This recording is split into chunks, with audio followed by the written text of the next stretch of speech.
வந்து கட்சிக்காரரை பற்றி பண்ணுறீங்க அப்படின்னு கேட்டதை வந்து நீங்கள் வந்து அப்படி பேசும்போது நான் கேட்ட கேள்வி வந்து உங்களுக்கு வந்து காயப்படுத்தியதாக இருக்குது, அதனால நீங்கள் வந்து தொடர்ந்து வந்து பழி வாங்குறதா நடவடிக்கை எடுக்கிறீங்க அப்படிங்கிற வெர்ஷன். ரெண்டுலேயுமே ஒரு 2 ஃபேக்ட் இருக்குது. சரிங்களா? இதில் வந்து வருண் அவர்கள் வந்து தான் ஒரு வதந்தியை பரப்பிய ஒருவர் மீது நடவடிக்கை எடுத்தாருன்னா அதனால் வந்து அவர்கள் பரப்புனாங்கன்னு வச்சுக்கோங்களேன். எடுத்துக்காட்ட நான் என்னோட வெர்ஷன் சொல்கிறேன்.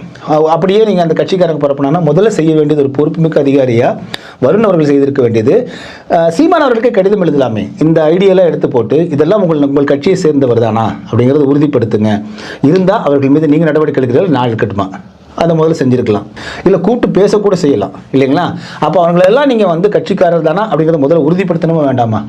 ஸோ உறுதிப்படுத்தாமல் நீங்கள் வந்து எல்லாத்தையுமே நடவடிக்கை எடுப்போம். அதே போல் நாங்கள் யாராவது கைது செய்தால் அது பிணை எடுக்கிறவங்க யாருன்னு வந்து பார்த்தீங்கன்னா நாம் தமிழ் கட்சி தான் எடுக்கிறாங்க, அப்போ நாம் தமிழ் ஆள் தானே அப்படிங்கிற மாதிரிலாம் சொல்கிறார்.